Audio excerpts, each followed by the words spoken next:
मुंबई शहर में लगभग 60% की आबादी झुग्गी और झोपड़ियों में रहती है। ये ऐसे लोग हैं जो सालों तक इन झुग्गी झोपड़ियों में ही रह जाते हैं, लेकिन इनकी उम्मीद होती है म्हाडा और एसआरए जैसे तमाम इंस्टीट्यूशन से, जिनके ज़रिए इन्हें इनका खुद का घर मिले, एक बड़ी इमारत में मिले। यही सपना था शुक्ला कंपाउंड, जो दहिसर ईस्ट में स्थित एक इलाका है, यहाँ पर रहने वाले उन 70 परिजनों का, जिसमें से लगभग 25 ऐसे यूनिट्स जो है वो कमर्शियल और बाकी के जो रहिवासी, उन सभी का कहना है कि ये यहाँ पर अपना खुद का मकान और अपना खुद का निवास जो है वो भी इमारत में एक्सपेक्ट करते हैं। लेकिन यहाँ पर जो तमाम विवाद चल रहे, जिसके चलते इन्हें यहाँ पर अपना घर पहली चीज़ तो मिल नहीं रही है, और साथ ही जो जहाँ पर ये ऑलरेडी रह रहे हैं यहाँ पर से भी इनके घर को तोड़ा जाएगा, ऐसा बीएमसी का कहना है। जिसको लेकर महज एक नेता जो इनके लिए आवाज़ उठा रहा है वो है पूर्व सांसद और बीजेपी के वरिष्ठ नेता गोपाल शेट्टी जी। दस्तावेज लेकर आप अपने हाथ में ही खड़े हैं, आखिर पूरा मामला क्या है, थोड़ी स्पष्टता के साथ अगर आप बता पाए दर्शकों।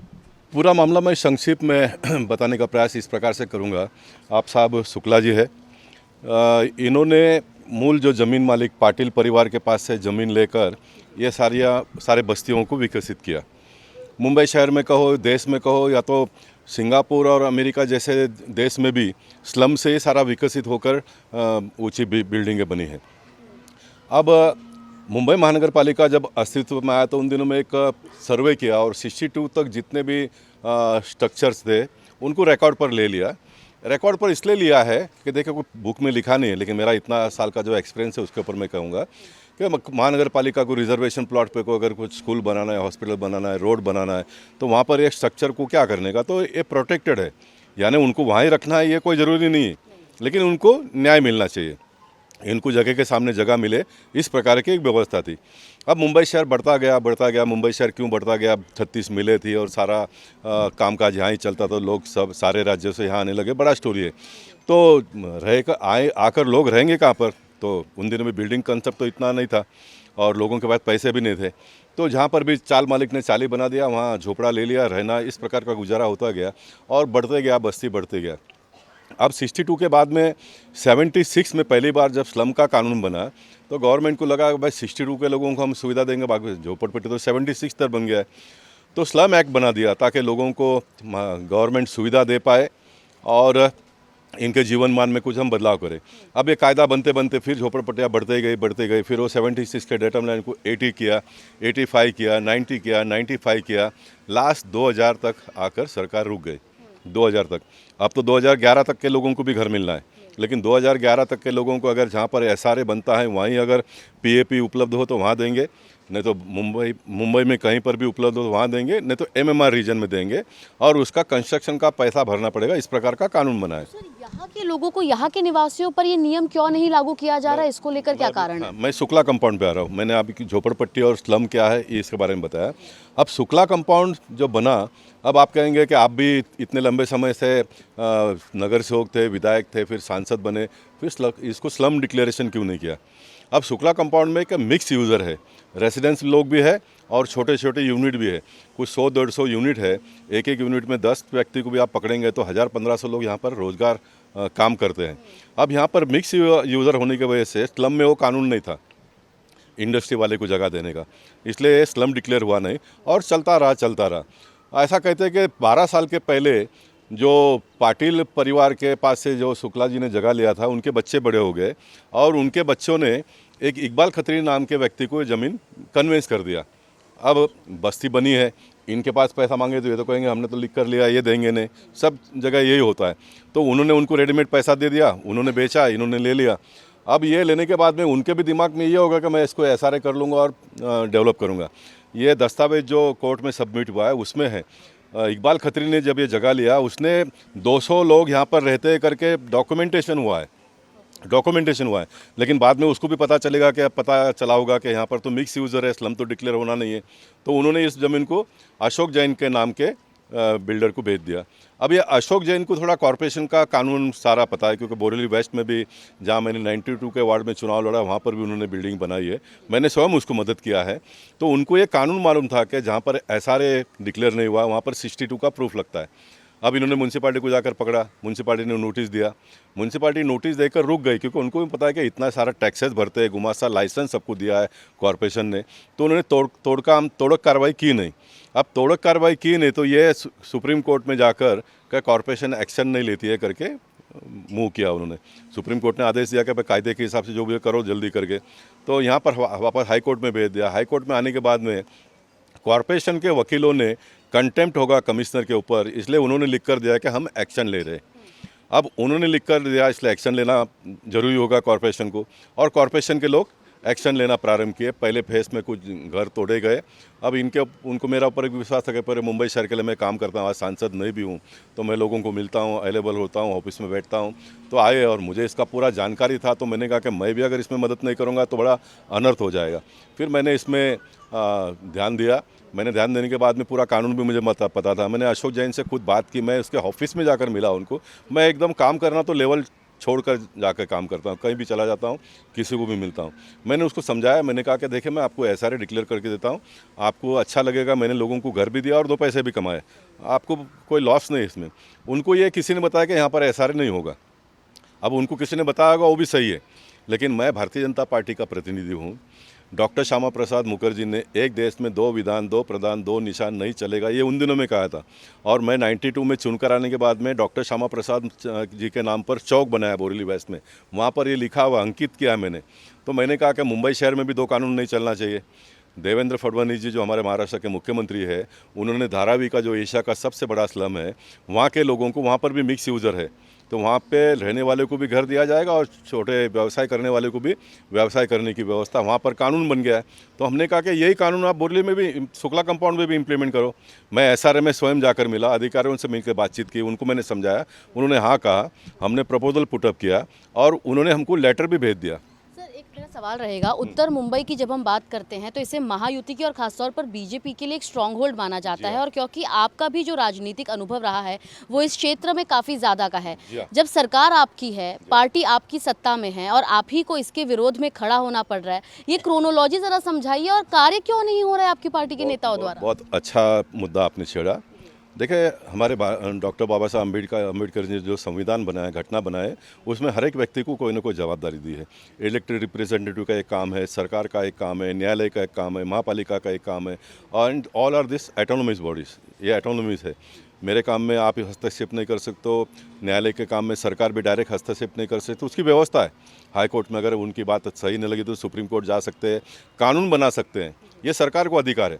अब क्योंकि शुक्ला कंपाउंड में 62 का जो मुद्दा उन्होंने पकड़ा है बिल्डर ने, और उसके सामने तो न्यायालय आदेश देगी आने वाले दिनों में जो भी होगा, और इसलिए मैंने पहले दिन से ही कहा कि न्यायालय ने मानो कल कह देगा कि नहीं सारा का सारा तोड़ दो, तो भी मैं इस लड़ाई को लड़ूंगा नहीं, क्योंकि न्यायालय जो न्याय देगी वो टेक्निकल ग्राउंड पर देने वाली है।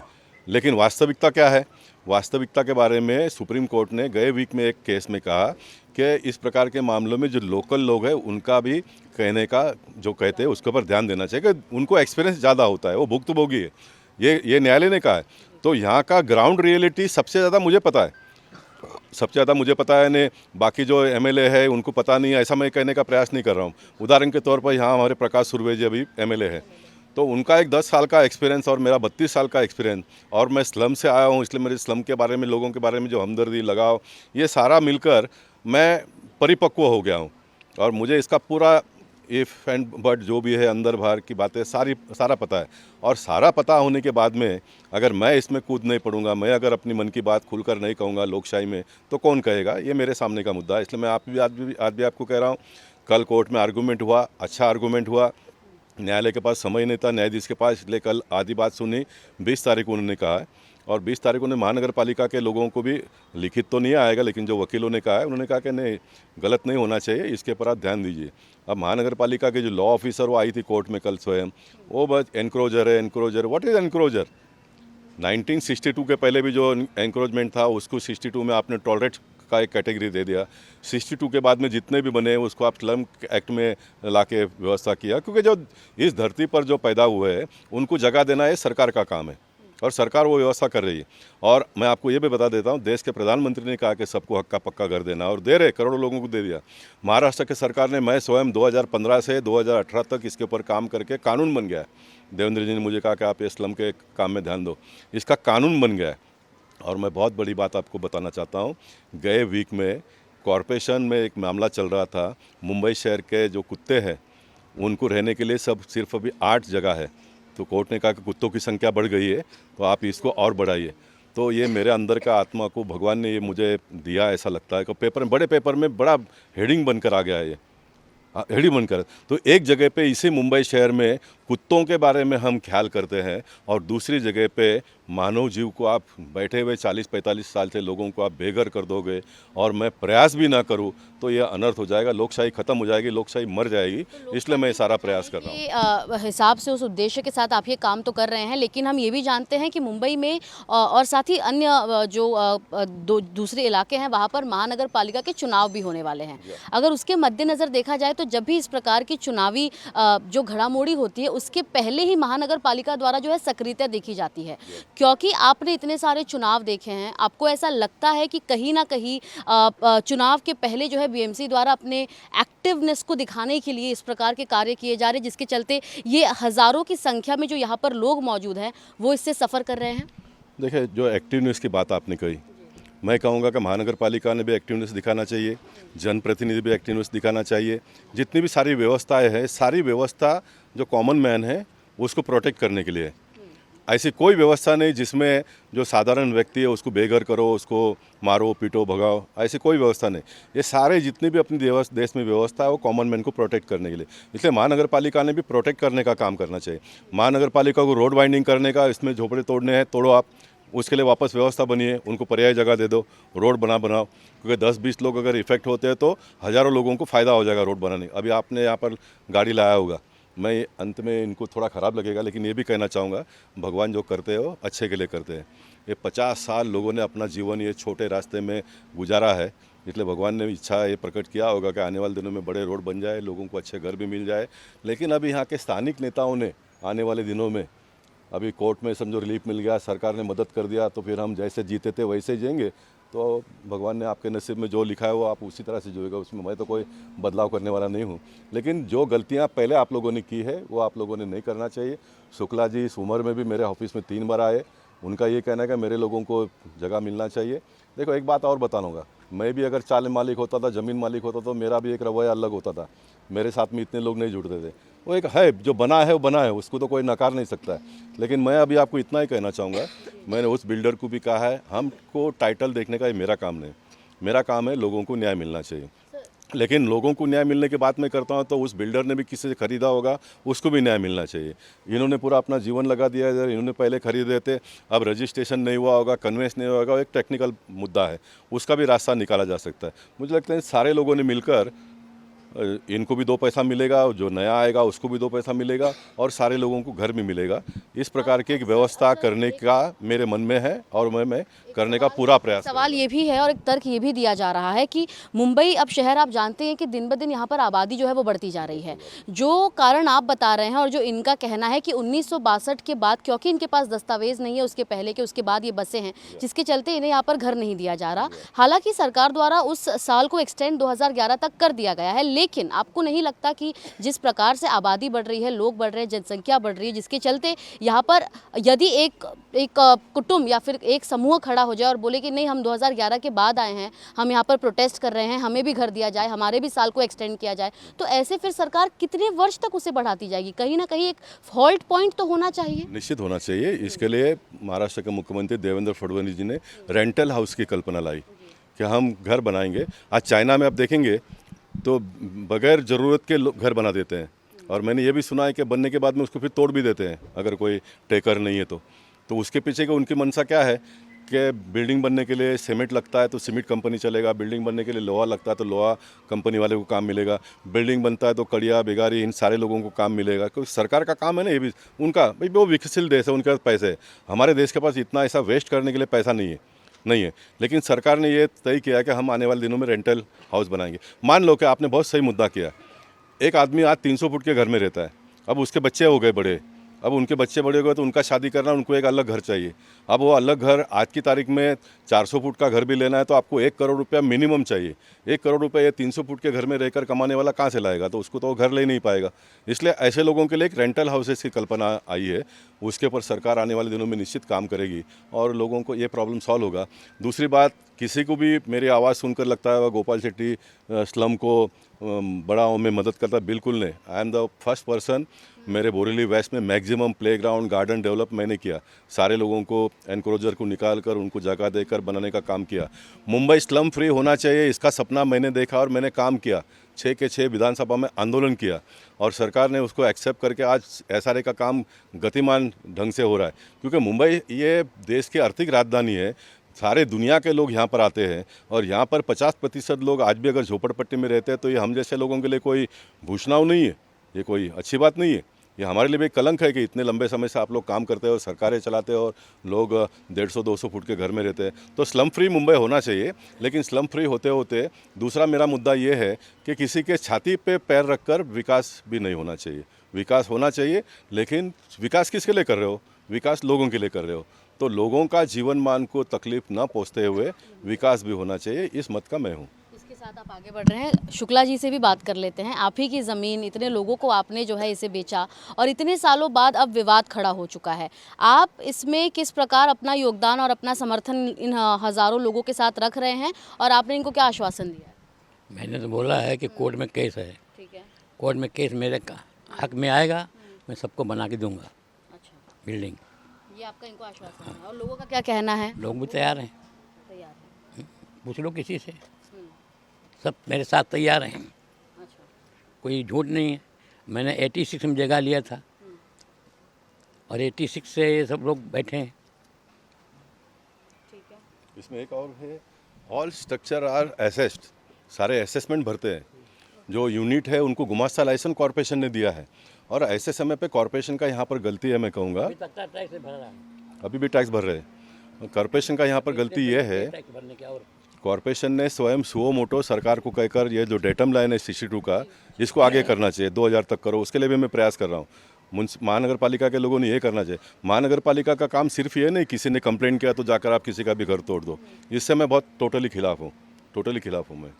तो सर, ये बुलडोज़र एक्शन का तो प्लान यूपी से शुरू हुआ है, आप ही वहाँ पे योगी आदित्यनाथ जी है, उसी का मॉडल यहाँ पर ऑपरेट हो रहा है, तो इसमें गलती कहाँ आपको नजर? देखिए, बुलडोज़र तो उपयोग करने के लिए बनाया गया है, तो जहाँ पर आवश्यकता वहाँ पर बुलडोज़र उपयोग कल भी हुआ था, आज भी हो रहा है, कल भी होगा। लेकिन बुलडोज़र का उपयोग सही ढंग से हो, इतनी अपेक्षा सबकी है। बुलडोज़र सही ढंग से उपयोग करने के लिए कोई भी ना नहीं कहेगा। आज बुलडोज़र आया, इसलिए जो ह्यूमन मानव काम करते थे इतना हैरान परेशान होकर, तो उनको आज कितनी सुविधा हो गई है।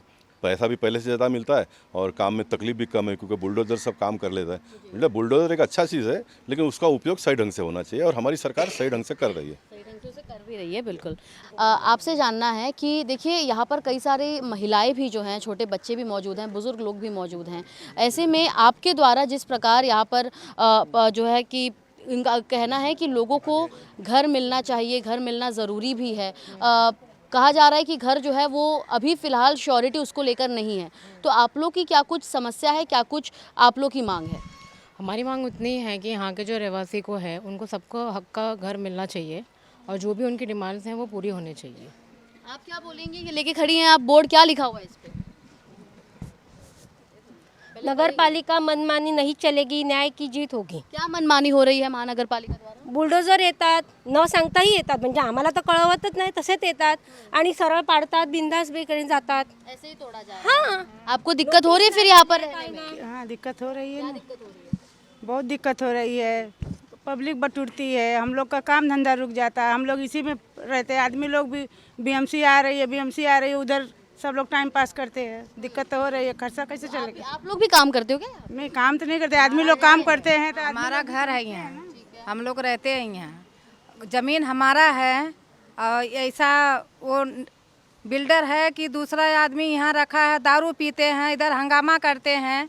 घर हमारा है तो हमारा हक चलेगा कि वो लोग को हक चलेगा? नहीं, आप तो बोल रहे हैं कि आपका घर भी तोड़ देंगे और आपकी ज़मीन भी नहीं। हाँ, तो वो तो बोल रहे हैं ना कि घर भी तोड़ेंगे, पोस्टर लगा देते हैं आके, तो ऐसा कैसे चलेगा? हमारा घर चाहिए बस। अच्छा, आपको आपका घर हाँ, चाहिए। हमारा घर चाहिए। तो तो आप यहाँ पर इन लोगों को सुन रहे हैं जो बता रहे हैं कि कौन कौन सी इनकी वो समस्या है, और साथ ही इनका कहना है कि अब जब इस पूरे मामले में एक और बॉम्बे हाई कोर्ट द्वारा क्या कुछ इसमें काम किया जाता है, क्या निर्णय लिया जाता है, और साथ ही जो महानगर पालिका द्वारा यहाँ पर बिना लोगों को बताए, बिना इनकी जानकारी के आकर यहाँ पर जिस प्रकार से घर को और तमाम यूनिट्स को तोड़ने की कार्रवाई शुरू कर दी जाती है, वो असहनीय है और इसके प्रति इनके द्वारा लगातार आवाज़ उठाई जाएगी, जिसमें सबसे आगे जो इनके साथ खड़े हैं वो है बीजेपी के वरिष्ठ नेता गोपाल शेट्टी जी।